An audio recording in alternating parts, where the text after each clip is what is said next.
आगामी कार्यक्रम प्रायोजित किया है जॉयस मायर मिनिस्ट्रीज के मित्रों और सहयोगियों ने।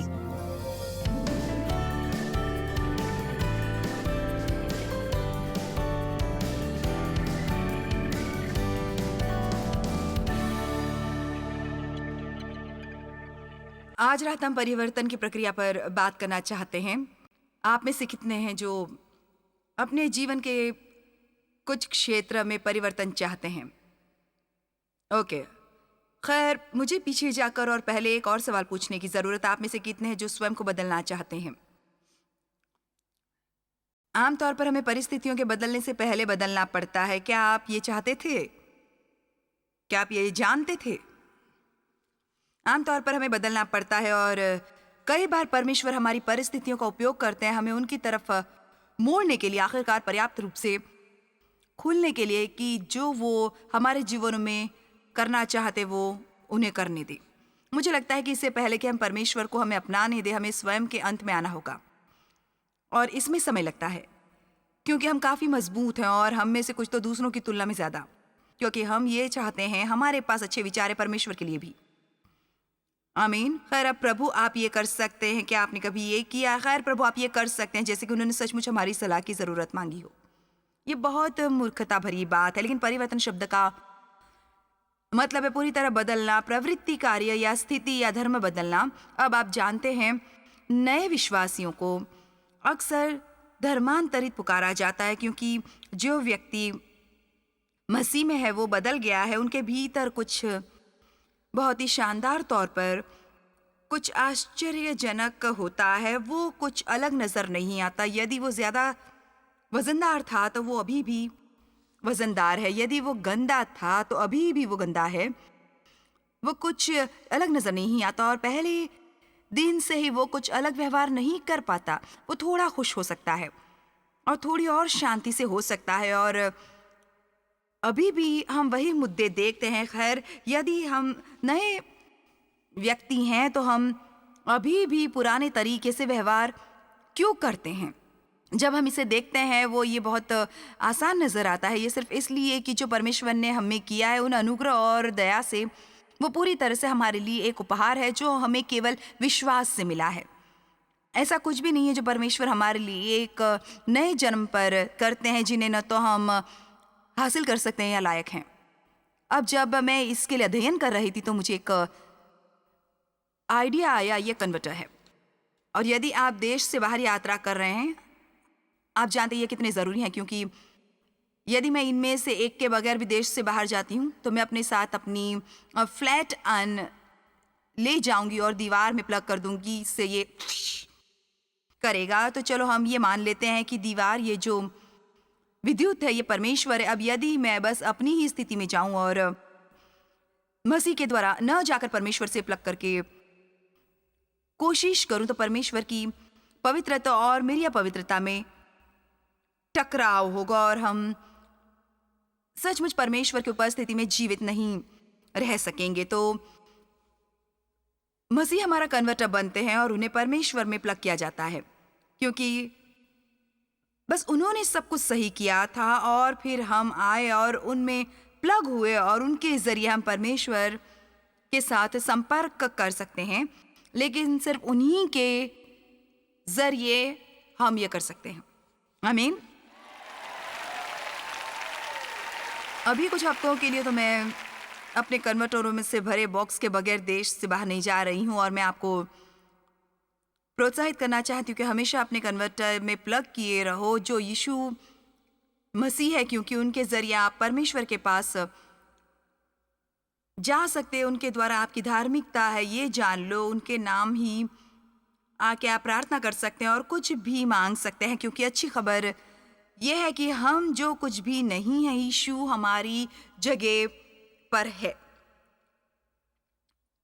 मुझे नहीं लगता कि हम एक पूर्ण प्रार्थना कर सकते हैं। हम शायद एक प्रार्थना भी नहीं मांग सकते। यदि वे यीशु के नाम में हो तो परमेश्वर न उसे स्वीकार कर सकते हैं, न उनका जवाब दे सकते हैं। लेकिन जब हम यीशु के नाम में जाते हैं तो कुछ मैंने सही ने बोला था, यीशु उसे लेके पिता के सामने रखने से पहले उसे ठीक कर देते हैं और फिर वो बस एक पूर्ण प्रार्थना बनती है।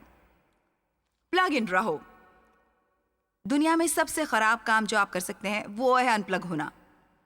कभी कभी जब आपको विद्युत की कमी होने लगती है, आपको ज़रूरत है प्लग इन होने की, अपनी बैटरी चार्ज करने की। यदि कोई व्यक्ति मसीह में है, जब वो परिवर्तित होता है, वो भीतर से एक नया जीवन बन जाता है। आइए यूहन्ना 1:3 पर नजर डालें। जो कोई परमेश्वर से जन्मा है वो जानबूझकर, जानते हुए और आदतन पाप कर ही नहीं सकता। अब वो ये नहीं कहता कि वो पाप नहीं कर सकता, वो ये भी नहीं कहता कि वो पाप नहीं करता, वो कहता है कि वो जानबूझकर, जानते हुए आदतन पाप नहीं करता। दूसरे शब्दों में, जो कोई परमेश्वर से जन्मा है, यदि आपका सचमुच पुनर्जन्म हुआ तो किसी तरह का बदलाव होना चाहिए। और जैसे जैसे हम बढ़ते हैं, आमीन, एक निरंतर बदलाव होते रहना चाहिए। धार्मिकता की राह प्रत्येक दिन उज्जवल और उज्जवल होती जाती है। हम उनकी छवि में महिमा से महिमा तक बदल गए हैं। हम बदले जाने की प्रक्रिया में हैं और परमेश्वर परेशान नहीं है कि हम पहुंचे नहीं हैं। हम में से कोई भी नहीं पहुंच पाया है। पौलुस प्रेरित कहता है, मैं पहुंचा नहीं हूं, परंतु केवल एक काम करता हूं, आगे की ओर बढ़ता जाता हूं। आपको मसीह में अपने आप पर पागल होने या दोषी महसूस करने और दंडित होने की जरूरत नहीं है, क्योंकि आप पूर्ण से पूरे नहीं हैं जो आपको अभी तक होना चाहिए। सच्चाई यह है कि आप जितना ज्यादा दोष और दंड को अपने साथ घसीटते हो, तो आपके बदलते रहने की संभावना कम है। आपके साथ क्या गलत है उस पर ही ध्यान लगाए रहने से वो समस्या दोगुनी मजबूत होती है। क्यों? जानबूझकर, जानते हुए और आदतन पाप नहीं करता, क्योंकि परमेश्वर की प्रवृत्ति उसमें निवास करती है। मुझ में परमेश्वर की प्रवृत्ति है। मैं चाहती हूं कि इस बारे में मिनट भर सोचिए। मैं परमेश्वर का घर हूं। अब बस 1 मिनट के लिए अपनी छोटी ताक झांक करने वाली आंखें बंद करें और कहें, इस पर विश्वास कर, परमेश्वर मुझ में रहते हैं।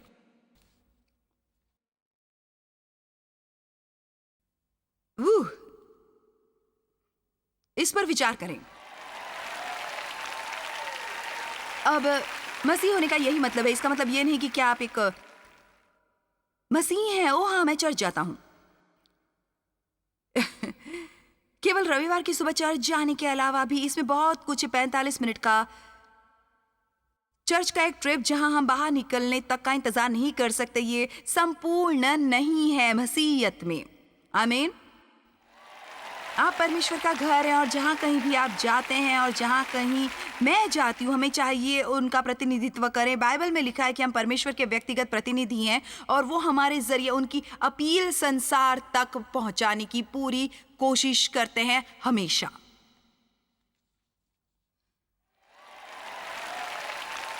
जो एक बम्पर स्टिकर से कहीं ज्यादा जरूरी है। हमें अच्छे फल की जरूरत है और नए जन्म के साथ ये आत्मा के सभी फल आप में हैं। ये सब वहाँ हैं जब आप मसीह को स्वीकार करते हैं। आप पवित्र आत्मा को भी स्वीकारते हैं। पिता, पुत्र और पवित्र आत्मा आप में रहते हैं। परमेश्वर 2 स्थानों में है, स्वर्ग और अनेक सिंहासन, लेकिन धरती पर जो कि हम हैं, वे हमें शरीर के रूप में, व्यक्तिगत रूप से और सामूहिक रूप में रहते हैं। और बस इसके बारे में सोचिए, क्योंकि जहाँ 2 या 3 मेरे नाम पर इकट्ठे होते हैं, वहाँ मैं उनके बीच में होता हूँ। हम यहाँ आज रात एक अच्छे स्पीकर को चुनने के लिए इकट्ठे नहीं हुए हैं, सिर्फ एक समूह नहीं है। वाओ, परमेश्वर की प्रकृति हम में निवास करती है। और मुझे विस्तारित बाइबल अच्छी लगती है। ये भी एक तरह से मेरे जैसी ही मुंहफट है। और इसमें लिखा है परमेश्वर की प्रकृति उसमें निवास करती है, उसके जीवन के सिद्धांतों में, क्योंकि उसका बीज उसमें बना रहता है और वो पाप कर ही नहीं सकता। ये नहीं कहता कि वो पाप नहीं करता, लेकिन वो पाप कर ही नहीं सकता क्योंकि वो परमेश्वर से जन्मा और जनित है। अब आप आगे बढ़ के और बस एक पूरी तरह से पापी क्यों नहीं बन सकते? अब मेरा यहाँ मानना है कि यदि आपका सच में पुनर्जन्म हुआ है, तो मैं बस इस बारे में बात नहीं कर रही हूँ कि यदि आप एक पापी की प्रार्थना करते हैं तो कुछ नहीं बदला। मैं बात कर रही हूँ कि आपने स्वयं को परमेश्वर की दया पर छोड़ दिया है। आपने स्वीकार किया है कि एक पापी थे आपने मसीह को अपने जीवन में आने के लिए कहा और आप सचमुच पवित्र आत्मा के साथ अपना जीवन एक सकारात्मक परिवर्तन के जरिए जी रहे हैं। आप पहुंचे नहीं, आपके पास कभी भी बहुत से मुद्दे हैं।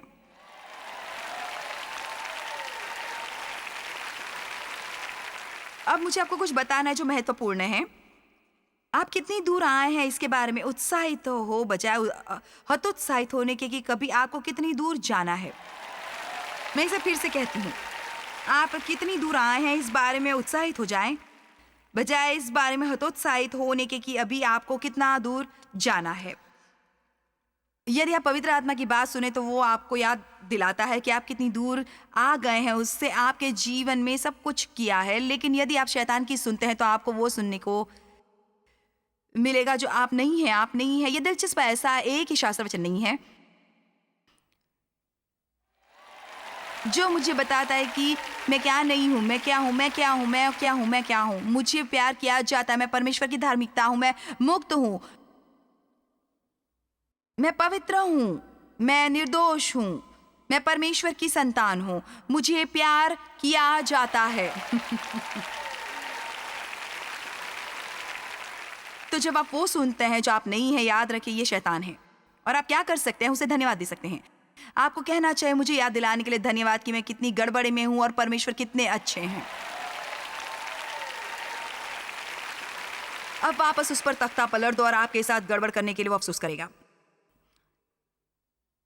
ये शास्त्र वचन बहुत अच्छा है। पवित्र बीज शुक्राणुओं की, तो इसका मतलब है सभी इरादों और उद्देश्यों के लिए हम ईश्वरीय शुचिता से गर्भवती हैं। परमेश्वर का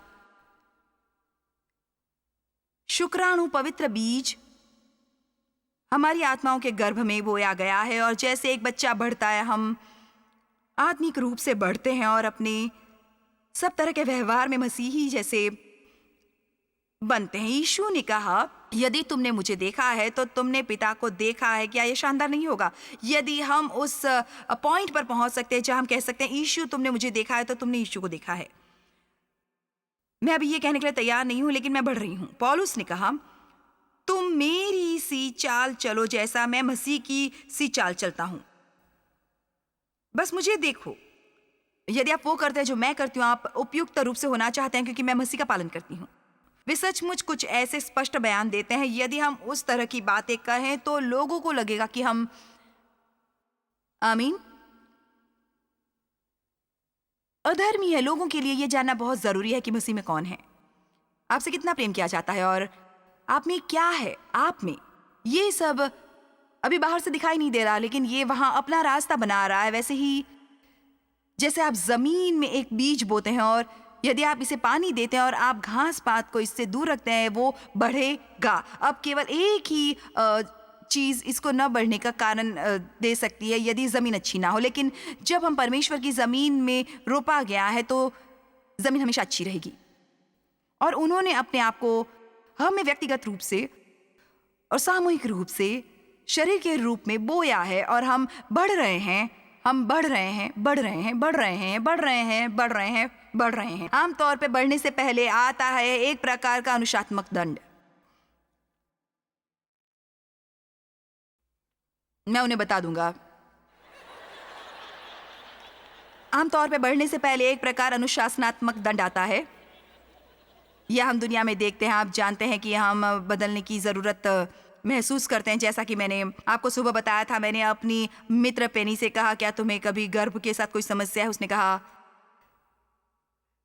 तब तक नहीं थी जब तक तुमने इस पर सिखाना शुरू नहीं किया था। तो अनुमान लगाओ, आज रात आपको पता चल सकता है कि आपको कुछ समस्याएं हैं जो आप जानते नहीं थे कि आपको थी। मुझे हर तरह की समस्याएं हैं जो मैं जानती नहीं थी कि मुझे थी। मैं समझी नहीं, मुझे लगा खैर यदि वो समस्या नहीं है तो कौन है वहां, सिर्फ मैं और वो है।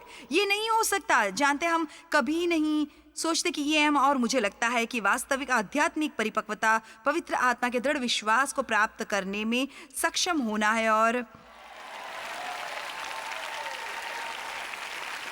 ओह भाई, मेरे साथ एक और गलत बात हुई। नहीं, हमें उस पॉइंट तक आने की जरूरत है जहां हम कहें, धन्यवाद प्रभु कि आप प्रेम करते हैं। मैं उस गड़बड़ी से बाहर आ गया हूं।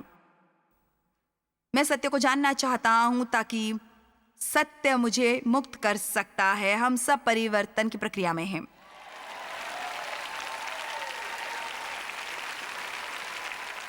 परमेश्वर हमें उन सभी चीजों की आपूर्ति करते हैं जिनकी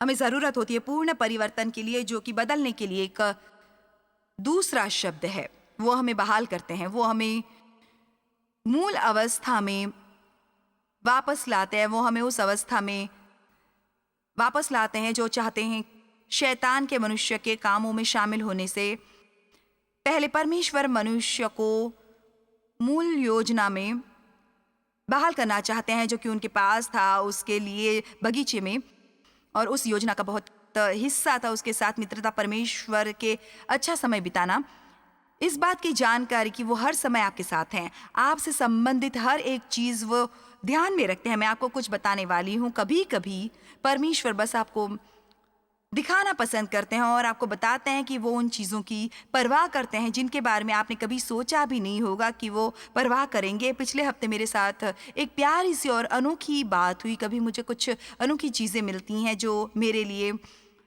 मेरे ऑफिस में भेजी जाती हैं, और आप जानते हैं लोग इतने प्यारे हैं और कई बार भले ही जो देना चाहते हैं उसका मेरे लिए कोई मतलब न हो, ये क्या है जो उन्हें देना है, और इसलिए मैं शालीनता से स्वीकार करना सीख लेती हूँ। और यदि कभी कभी वो मेरे लिए नहीं है तो मैं किसी दूसरे को आगे दे देती हूँ। तो किसी ने मेरे लिए $85 का gift certificate tractor supply store का भेजा।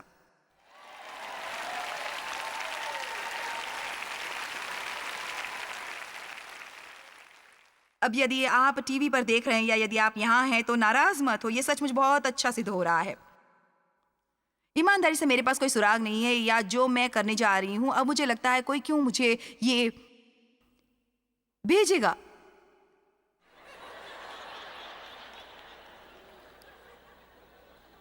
लेकिन मुझे पता है लोग वही देते हैं जो उन्हें देना होता है, और परमेश्वर बस किसी चीज को भी एक कीमती बीज के रूप में देखता है। खैर, मुझे किसी को दी हुई चीज को बर्बाद करना पसंद नहीं है, और इसलिए ये मेरे पास मेरे काउंटर पर है और मैं लगभग 1 महीने से सोचते हुए इसे इधर उधर घुमा रही हूँ कि मैं इसके साथ क्या करूँ। मैंने अपनी बेटी से पूछा यदि उसको ये चाहिए। उसने कहा मैं ट्रैक्टर सप्लाई स्टोर नहीं जाती। तो मैंने इसे थोड़ा और घुमाया, और फिर पिछले हफ्ते एक दिन, मेरे ख्याल से ये पिछले सोमवार की बात है, मैं अपने प्रशिक्षक के साथ कसरत कर रही थी, और मैं हफ्ते में 3 दिन ये करती हूँ। और मेरी कसरत के दौरान उसने कहा आज जब मैं यहाँ से जाऊंगा तो मुझे ट्रैक्टर सप्लाई स्टोर से एक पुर्जा उठाना है। मैंने कहा वो 1 मिनट रुको, 1 मिनट रुको, मेरे पास तुम्हारे लिए एक उपहार है। अब यहाँ एक मजेदार बात हुई। उसके पुर्जे की कीमत थी $85.64।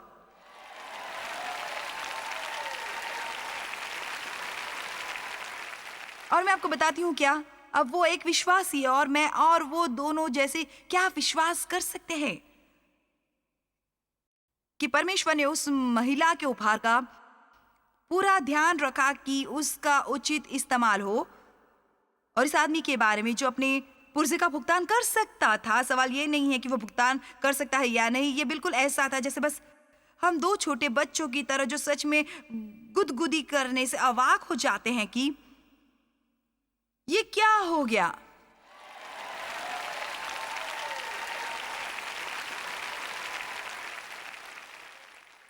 तो जब परमेश्वर के साथ रिश्ते की बात आती है, मैं हर वक्त लोगों को बताती हूँ यीशु इसलिए नहीं मरे कि हम सबके पास अपने अपने ब्रांड का धर्म हो।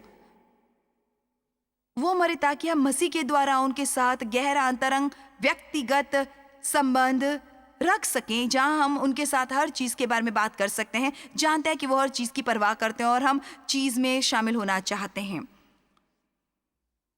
परमेश्वर के साथ अंतरंगता बहुत शानदार है ना? ये जानना कि वे आपके सबसे अच्छे दोस्त हैं, ये अच्छा है ना? मैं तुझे कभी ना छोड़ूंगा, ना कभी त्यागूंगा, इसे मेरे पास लाओ और मैं इसका ध्यान रखूंगा। वो नहीं चाहते कि हम हर वक्त किसी चीज के अधीन रहें। वो चाहते हैं कि हम ये जाने कि हम सिर हैं, दूम नहीं, ऊपर है नीचे नहीं, और कि हमारे पास अधिकार और शक्ति है। आपके पास शक्ति है, इसलिए कमजोर व्यक्ति की तरह व्यवहार करना बंद करें। ये कहना बंद करें, मैं नहीं कर सकता, मैं नहीं कर सकता, मैं नहीं कर सकता। और कहे मसीह के द्वारा मैं कर सकता हूँ, मैं कर सकता हूँ, मैं कर सकता हूँ, मैं कर सकता हूँ। वो नहीं चाहते कि हम दबाव में रहें, दबाव के तले रहें। मुझे यकीन है आप लोगों से मिलते हैं। आज आप कैसे हैं? खैर, मैं हमले के घेरे में हूँ। आज आप कैसे हैं? मैं दबाव में हूँ। एक बार ईश्वर ने कहा, यदि तुम आक्रामक रहती हो तो तुम आक्रमण के घेरे में नहीं रहोगी। और इस रवैये के साथ रहने की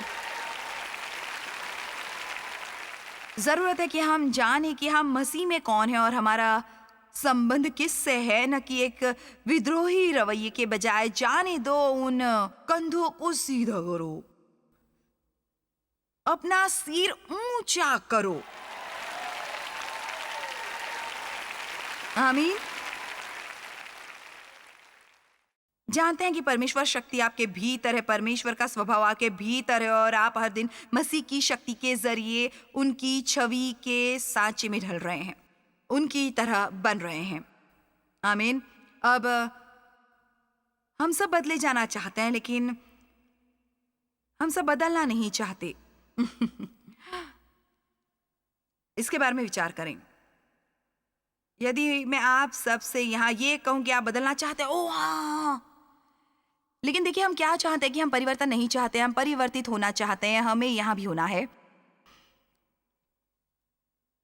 और एकदम अचानक वहां भी होना है। ओ प्रभु, मुझे बदले। और फोन बॉक्स में सुपरमैन, हम बदल गए हैं। ये इस तरह काम नहीं करता। आपको परिवर्तन और उसकी प्रक्रिया के बारे में पता लगाना होगा, जो कि थोड़ी अव्यवस्थित है। परिवर्तन इस बात का संकेत है कि हम जीवित हैं। यह इस बात का संकेत है कि हम बढ़ रहे हैं। हम परिवर्तन के लिए पैदा हुए हैं। हम वही एक जैसी चीजों से ऊब जाते हैं। सुनो, मैं संतुष्ट हूं, लेकिन मैं उस हद तक संतुष्ट नहीं हूं जहां मैं कभी भी कोई परिवर्तन नहीं देखना चाहती हूं। परिवर्तन ताजगी देने वाला है।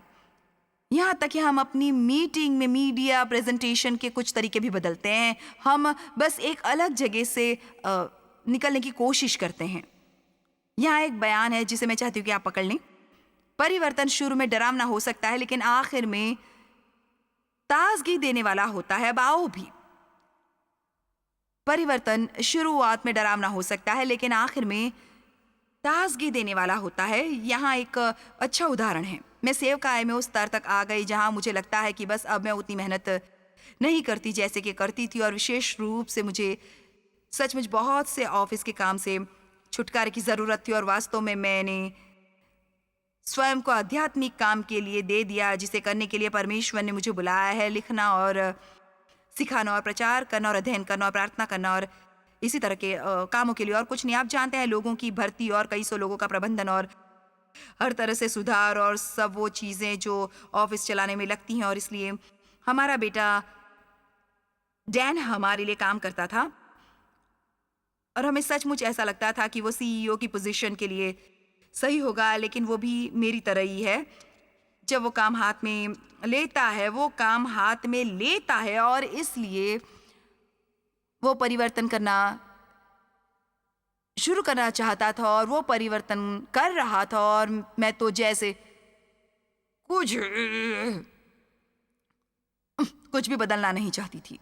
तो देखिए, कई बार हम दबाव से छुटकारा पाना चाहते हैं, लेकिन हम कुछ भी छोड़ना नहीं चाहते, या हम किसी को काम करने की नौकरी देना चाहते हैं, लेकिन अधिकार नहीं। आओ भी, क्या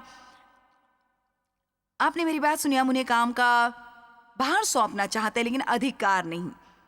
तुम कुछ ऐसा नहीं बना सकते जो मुझे अच्छा नहीं लगता, और इसलिए मुझे परेशान होने और इससे ऊपर उठने और ताज़ा होने में और थोड़ा समय लगेगा। अब मुझे ये अच्छा लगता है। मैंने इसमें से गुजर के काम किया और अब मुझे दिन रात वहाँ होने की ज़रूरत नहीं है। मेरा उस 4 दिन की मीटिंग में होना भी ज़रूरी नहीं है, जो इस बारे में है कि हम अगला क्या कंप्यूटर प्रोग्राम बनाने वाले हैं। अब ऐसी बहुत सी चीज़ें हैं जो मुझे नहीं करनी है, क्योंकि कोई दूसरा मेरे साथ ज़्यादा अभिषिक्त है उसे करने के लिए। लेकिन मैं आपको बता रही हूँ, शुरू में मुझे इसे छोड़ने में डर लग रहा था। हम में से ज्यादातर लोग परिवर्तन के लिए प्रार्थना करते हैं, लेकिन फिर जब वो आता है हम इसे अपनाते नहीं। परिवर्तन बहुत मुश्किल हो सकता है। ये ऐसा है जैसे हम कुछ नया चाहते हैं लेकिन पुराने को छोड़ना मुश्किल हो जाता है। जानना चाहता हूँ कि परमेश्वर कैसे मुझे बदलते हैं, और मैं जानना चाहता हूँ कि मैं अपने शब्द कैसे बदलूं ताकि मेरा जीवन बेहतर हो सके। परमेश्वर के पास आप में से प्रत्येक और हर एक के लिए एक ऐसी अद्भुत योजना है। और हाँ, मैं आपको बता सकती हूँ कि परमेश्वर के पास आपके जीवन के लिए एक अच्छी योजना है। और हालांकि अभी आप मुश्किलों में से गुजर रहे हो सकते हैं, लेकिन आपका समय आएगा और इसके दूसरी तरफ अच्छी चीजें हैं। तो उत्साहित रहें। परमेश्वर आपको आशीष दे और आपका दिन शुभ हो। परमेश्वर की स्तुति हो। जॉयस मायर मिनिस्ट्रीज में आप हमारे लिए बहुत ही कीमती हैं, जितना कि आप जानते हैं। हम आपकी सराहना करते हैं और इस सेविकाई को दुनिया भर में संभव बनाने के लिए हम अपने दोस्तों और सहभागियों को धन्यवाद देते हैं। हम साथ मिलकर भूखों को खाना खिलाते हैं, गरीबों को कपड़े देते हैं और कई देशों में सुसमाचार बांटते हैं। अपना प्रार्थना निवेदन भेजने के लिए कृपया आज ही संपर्क कीजिए। हमारे स्रोतों के बारे में और भी जानिए। जॉयस की सभाओं की सूची देखिए हमारे साथ सहभागी बनने के लिए, क्योंकि हम दुनिया भर में मसीह के प्रेम को बांटते हैं।